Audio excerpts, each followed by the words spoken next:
the Draven can quickly, and a Jinx if he dropped a Jinx, and a Jinx if he dropped a drink. Wow, I can't even say Jinx. I almost said drinks. You know what's on my mind. All right, so that time has come. We are doing a deck guide on Bannerman. I'm not ecstatic about this. I do think Bannerman needs a nerf. I think changing it to maybe a 5 cost would be pretty healthy for the meta. This deck is rampant pretty much everywhere. It's definitely a tier S deck. It is constantly winning tournaments. Last tournament I went to this past weekend, pretty much everybody had it, and I was playing it as my third mirror matchup every single round. So with that said, this is the House Spider version. If you are new to the channel, my name is Justin, also known as Shit Just Works. If you're coming back, welcome back. And today, we are going over the Bannerman deck, again, with the House Spiders teched in it from Noxus, as opposed to, there's a lot of other versions. There's the Ionia version with Deny, and then you got Shadow Isles with Rekindler to get multiple Garen. So there's a lot of different ways to play this deck. I by far think that the House Spiders are the best way to play it. These two games are pretty awesome. The first one is amazing. We both got down to 1 health, and I barely squeaked out a victory, so it just shows you how staying wide with a Bannerman deck can help you out. And the second game was against the Burn deck, also very, very close in the end. So 2 great games as examples here. But before we get into the video, I want to know in the comments below what you guys would do to Bannerman for a nerf. Or if you don't even think it should be nerfed. But I want to know, should they increase the cost? Should they reduce the stats? Should they reduce the buff? Let me know what you think. Put them in the comments below. Let's get into the video.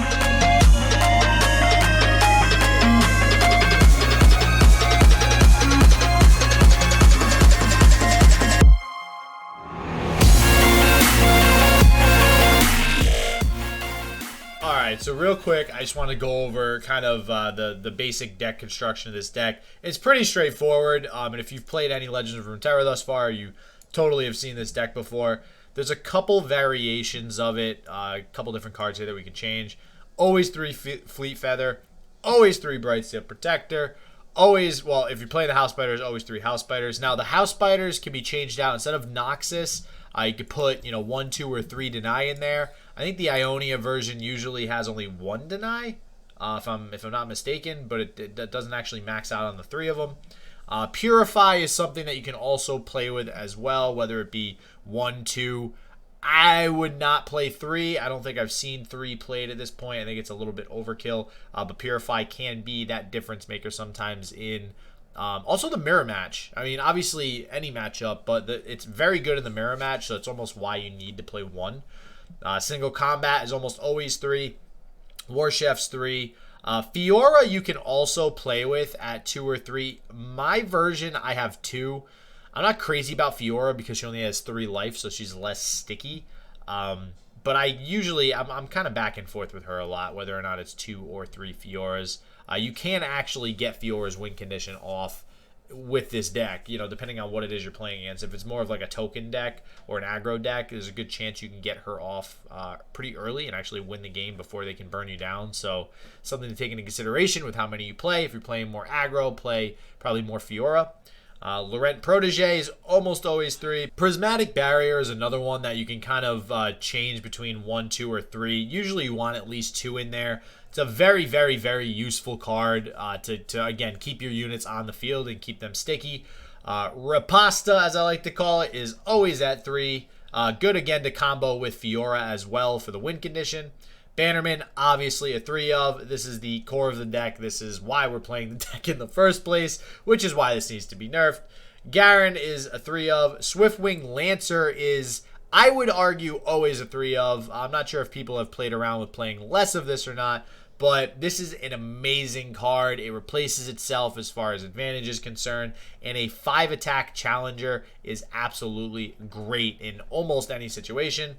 Cythria. All right, so Cythria in Brightsteel formation is where I've seen changes before. Brightsteel, the most I've seen is 2. Usually, I think it is 1, and Cythria is usually between 1, 2, or 3. I personally love Cythria. I think she helps curve this deck out even better, especially in the late game. So I play 3 of her. Most people would probably play 2. and I think the Rekindler version might play only one of the Cythria, if I'm not mistaken. I'm not positive. This deck, the whole point is to put units on the field. You can tell because there are 30 units and only 10 spells. That's a big factor here. So you just want to curve out. You want to play a 1-drop, hopefully 2-drop, 3-drop, Bannerman, and go from there and just keep pounding your opponent. All right, hold up. Before we finish the rest of this video, please, if you are new to the channel, consider subscribing. We got tons of Runeterra content. Also do some other card games such as Hearthstone. Always releasing content every single week. So definitely hit that sub button. And if you like the video, if you find the deck guide valuable, smash that like button. All right, so we got our first game here against a Kalista Elise deck, which actually a deck that I am trying to figure out myself right now. Not with Elise though, but basically Kalista with the Wraiths and stuff like that to just summon a ton of them. Hopefully level up Kalista. Kalista seems pretty hard to level up though, not gonna lie. But that's a whole other deck. Maybe we'll do another video on that another time. So starting off here, you can see we already have the House Spider in our hand. The reason why House Spider is played in this deck is to go wide as quickly as possible. A perfect hand for this deck would be something like the Bird for a 1-drop, House Spider for a 2-drop, then you got Laurent for a 3-drop, and then Bannerman for 4-drop. Now you have Bannerman on 1, 2, 3, 4, 5 people on turn 4, which is pretty freaking good. So that's kind of the goal of this deck, is to stay wide, buff as many units as possible, and just kind of, aggro down your opponent before they have a chance to respond. Now, the deck that my opponent's playing, because I played this before, I'm pretty familiar with how it works. They're kind of trying to do the same thing. They're trying to swarm the board and stay wide and just overrun me. So I know that this is going to be a battle for the board, which is exactly why he's playing something like the box on 1 unit on my Fiora. He doesn't want my Fiora to take down his Elise. He wants to keep that Elise alive, which is also why I'm prioritizing killing the Elise, hence summoning the second Fiora. So I believe he uses a Mark of the Isles here on the Elise. Yep, and I'm totally cool with that. It means I'm still killing the Elise. I don't really care about Fiora in this matchup. She's literally probably just there to kill Elise in this matchup. Laurent is the one I want to keep. He's got the extra health. He's going to stick around a little bit more. Now, one would argue, all right, Fearsome. Fiora can block the Fearsome units. Well, yeah, but I'm not really worried about blocking the Fearsome units, as you're going to see here in a second. I'm going to be wanting to use my life as a resource as much as possible to be able to develop a bigger field presence than my opponent, which will be hard because he's got the Wraith Callers. And once he's got, I forget the name of that unit that kills the unit and resummons it, that's pretty good with the Wraith Callers. And I think he plays it right here. Yep, Chronicler of Ruin. That is probably honestly a better combo aggro-wise than Bannerman would be, especially because Bannerman's reliant on already having units on the field, where Wraithcaller, it summons units itself, so he's going to have an easier time keeping up with board presence and field advantage than I am. So my goal is going to be to mitigate that as much as possible, so that's why I'm trying to get as much advantage out of my units as I can. Basically challenging anything that's going to be able to keep my Laurent alive for another challenge, because they're almost definitely going to end up challenging another Wraith to kill him, which is exactly why I do a single combat here as well, to, again, continue to keep up with board presence. Now, the other thing that I have to keep in mind this entire game, which is another reason why I am not blocking with all of my units, is I need to keep my board wide for things like Cythria, like Bannerman, like that huge 9-drop that I can't think of the name of right now, that gives everybody Divine Shield. These cards rely on having a very wide field. So if I were to just, in this instance right here, just block everything for the sake of staying alive, now I don't have any units left. And the other thing is, too, a lot of the spells that you have, if not all of them, are reliant on you having units.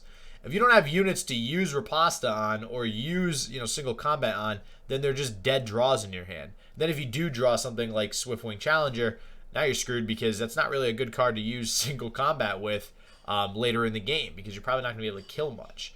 So now what I will say is he is playing the Dawn Speakers version, which you see here. He pulls out the Dawn Speakers, which sucks a ton. So that's what makes this game very, very difficult at this point. When I had played this deck, I was also playing it with Demacia, but I was using Radiant Guardian, as a 5-drop with the lifesteal to try to kind of combo with Callista to give me a little bit more control through the late game. He's deciding to go full on aggro with this, with the Dawn Speakers, which now makes his units incredibly hard to kill, which stinks because now he's going to be able to trade better on my attack right here.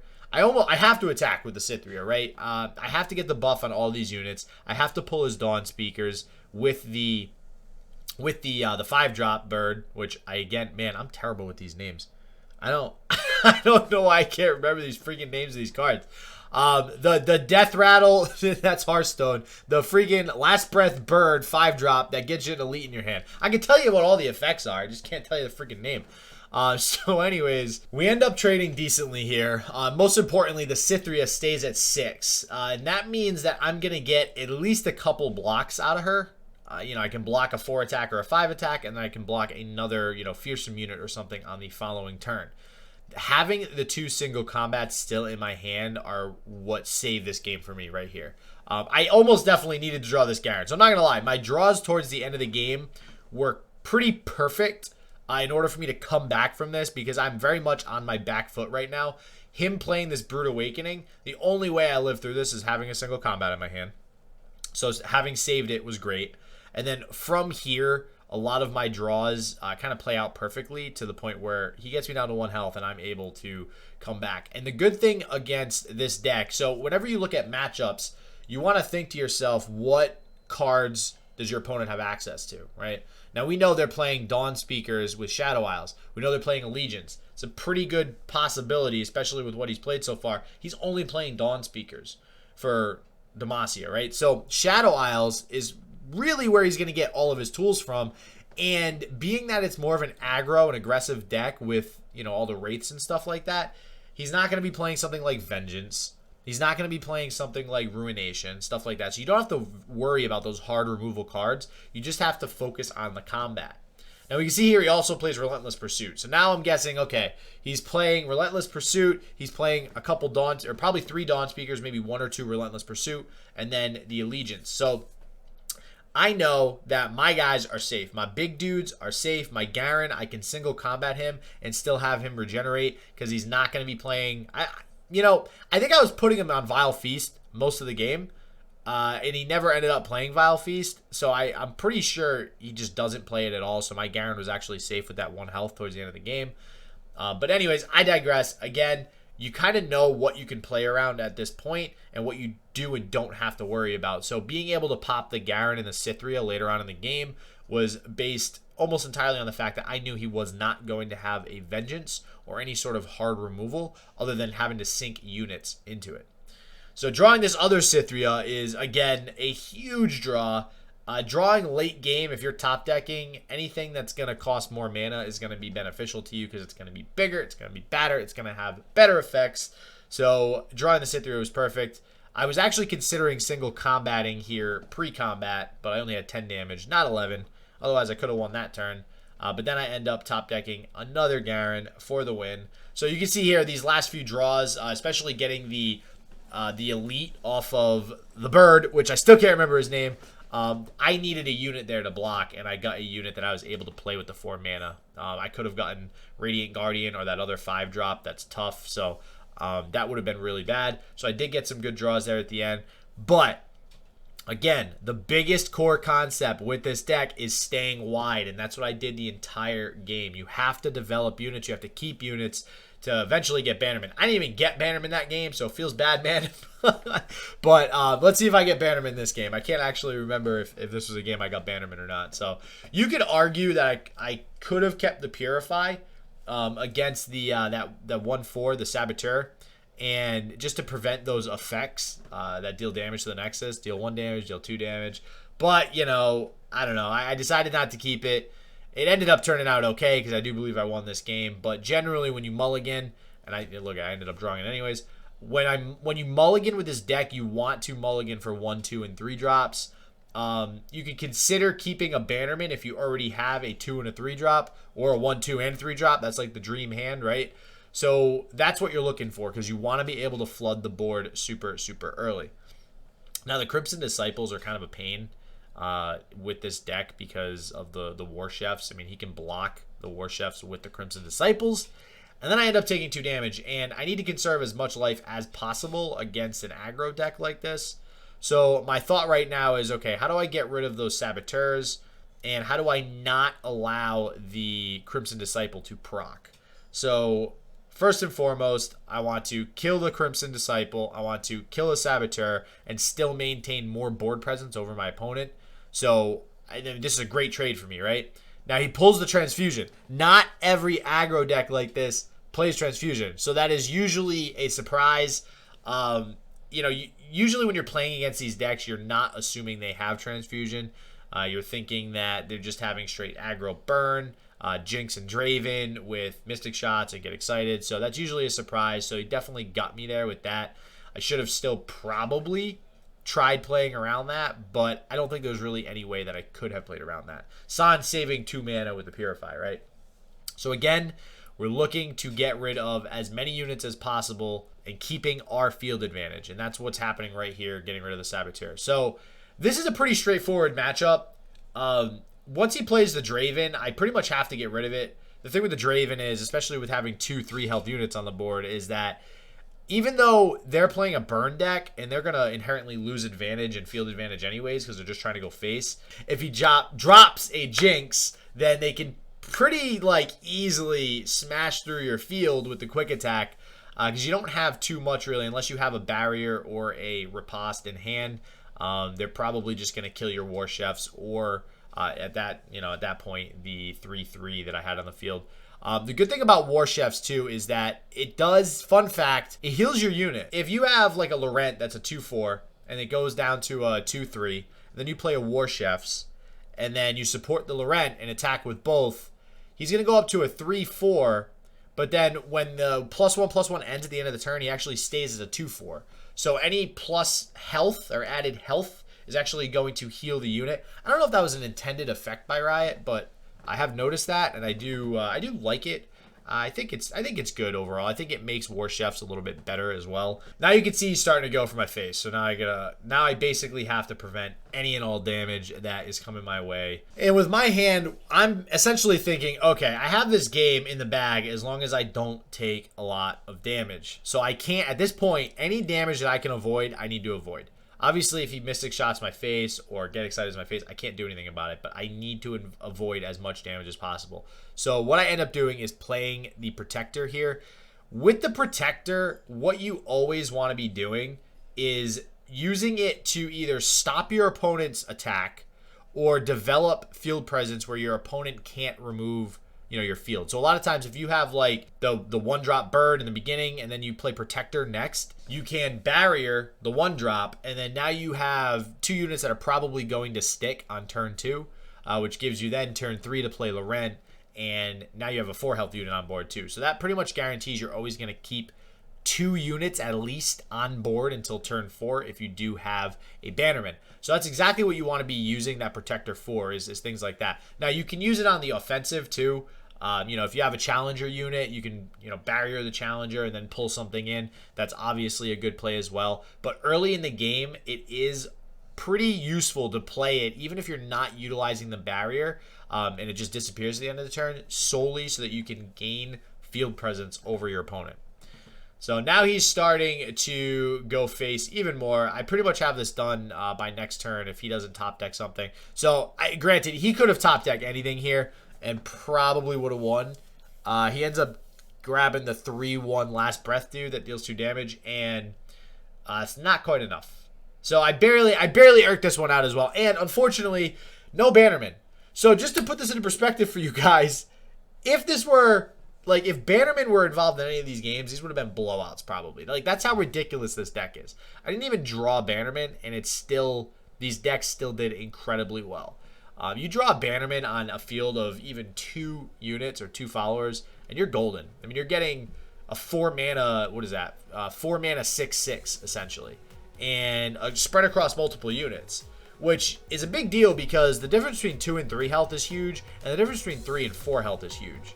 So getting those 2 health units up to 3 and 3 health units up to 4 makes your field super, super sticky.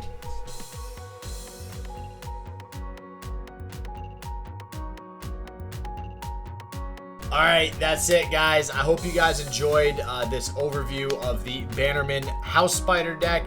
Pretty good deck. If you're looking to bring it to a tournament, I would definitely recommend it, at least for now, until the nerfs come through or the meta shifts again.